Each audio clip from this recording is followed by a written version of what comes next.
Assalamualaikum warahmatullahi wabarakatuh. Perkenalkan, nama saya Patricia Inka Purnamasari. Kalian bisa memanggil saya Bu Inka. Di sini, saya sebagai pengajar Bahasa Indonesia di kelas 8. Lebih tepatnya, saya mengajar di SMP Taruna Dr. Anda Zulaiha. Kepada anak-anakku, salam kenal, karena sebelumnya kita juga belum pernah berjumpa di kelas 7. Kali ini, materi yang akan kita bahas adalah teks berita. Seperti materi yang sudah saya berikan sebelumnya, apa itu teks berita? Ya, benar sekali. Teks berita adalah teks yang melaporkan kejadian dan peristiwa atau informasi mengenai sesuatu yang telah atau sedang terjadi, ditulis di media cetak, disiarkan di radio, ditayangkan di televisi, atau diunggah. Ada catatan penting, yaitu suatu peristiwa dapat disebut sebagai berita apabila sudah dilaporkan. Jadi, jika peristiwa tersebut tidak dilaporkan, tidak bisa disebut teks berita ya. Ciri-ciri teks berita. Teks berita memiliki ciri-ciri yaitu sebagai berikut. Yang pertama, unik dan menarik. Mengapa dikatakan unik dan menarik? Kalian bisa lihat sendiri, contohnya pada koran. Di dalam sebuah koran, biasanya di samping beritanya ada sebuah gambar yang menunjukkan peristiwa apa yang sedang dibahas di dalam berita tersebut. Kemudian, yang kedua adalah terkini.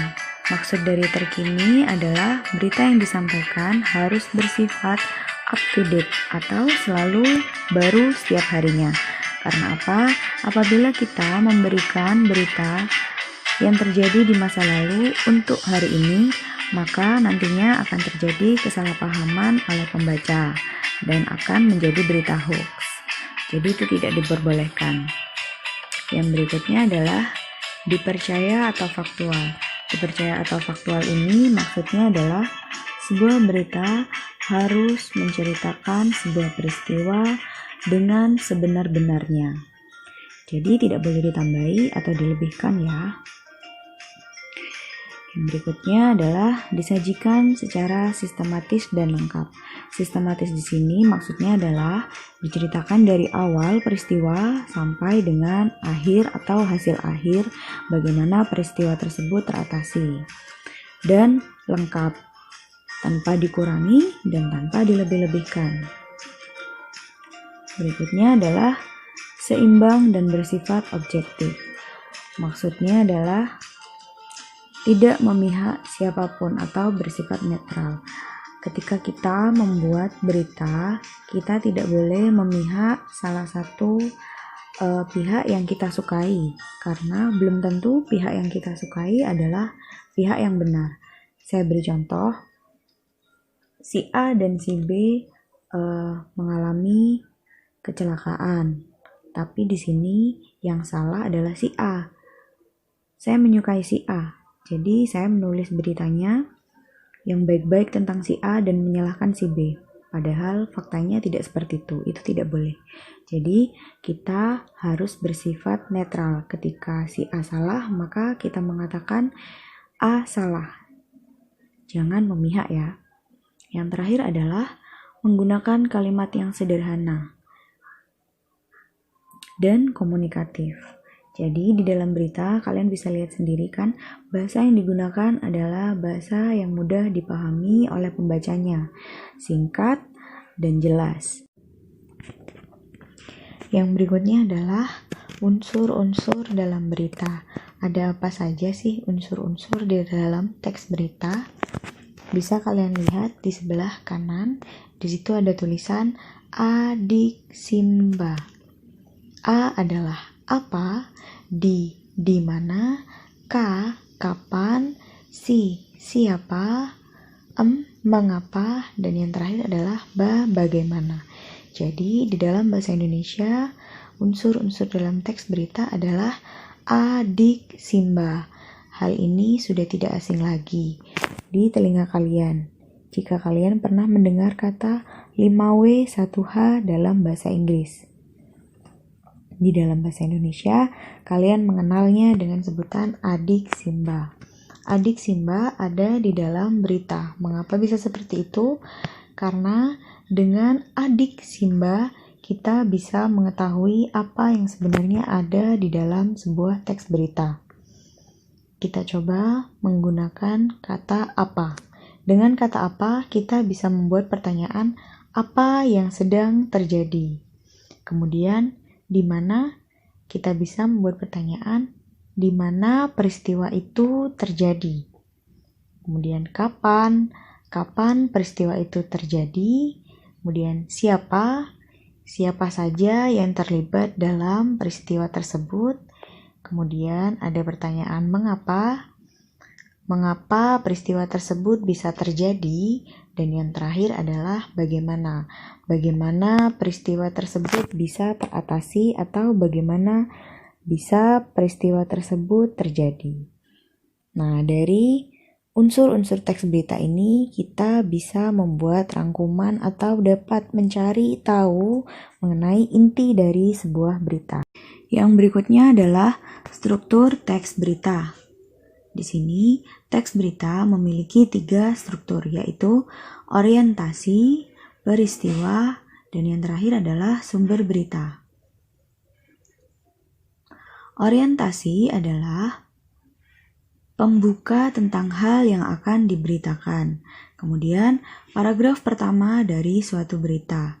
Dan yang terakhir adalah menjawab pertanyaan 5W1H. Seperti yang sudah saya jelaskan tadi, 5W1H adalah adik Simba dalam bahasa Indonesia. Jadi, orientasi adalah paragraf pertama dari suatu berita yang berisi tentang pembuka hal yang akan diberitakan dan menjawab pertanyaan adik Simba. Yang berikutnya adalah peristiwa. Peristiwa adalah bagian inti dari sebuah berita yang dinarasikan sedemikian rupa hingga tersaji beberapa fakta yang dimunculkan. Jadi fakta-fakta itu tadi ada di dalam bagian peristiwa. Yang terakhir adalah sumber berita. Sumber berita ini bisa berisi referensi, yaitu sumber rujukan atau sumber acuan dari narasumber dalam berita. Nah, untuk lebih jelasnya, yuk kita simak teks berita berikut ini.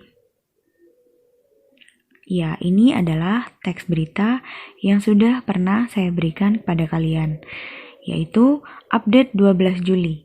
Kasus COVID-19 bertambah 1.681. Totalnya jadi 75.699. Itu adalah judul dari teks berita. Yang berikutnya adalah paragraf pertama. Silakan kalian baca.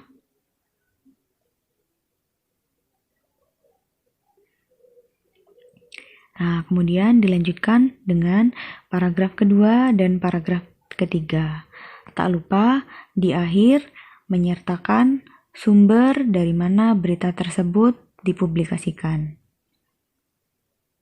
Nah, jadi kira-kira struktur dari berita yang baru saja kita baca itu seperti apa ya?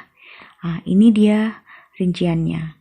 Yang pertama, di sini ada cuplikan dari paragraf pertama. Kira-kira paragraf pertama itu merupakan bagian struktur yang mana ya? Ya, benar sekali. Paragraf pertama adalah struktur bagian orientasi. Kemudian, yang berikutnya ada paragraf kedua dan paragraf ketiga yang berisi tentang peristiwa serta fakta-fakta yang ada di dalam peristiwa tersebut. Kira-kira ini bagian struktur yang mana ya? Ya, benar sekali. Ini adalah bagian peristiwa. Yang terakhir, ini adalah sumber. Sudah pasti. Di sini sumbernya ada www.kompas.com. Untuk lebih jelasnya, yuk mari kita lihat tayangan ulangnya. Ini dia, di paragraf pertama itu adalah orientasi. Kemudian di paragraf kedua dan ketiga adalah peristiwa. Dan yang terakhir adalah sumber. Sumber selalu ada di bawah sebuah berita. Biasanya dicetak lebih kecil daripada tulisan-tulisan pada peristiwa yang di atasnya. Nah, sampai sini, apakah kalian sudah paham mengenai teks berita, baik itu unsur maupun strukturnya? Apabila ada yang ingin ditanyakan, silahkan tanyakan di kolom komentar ya.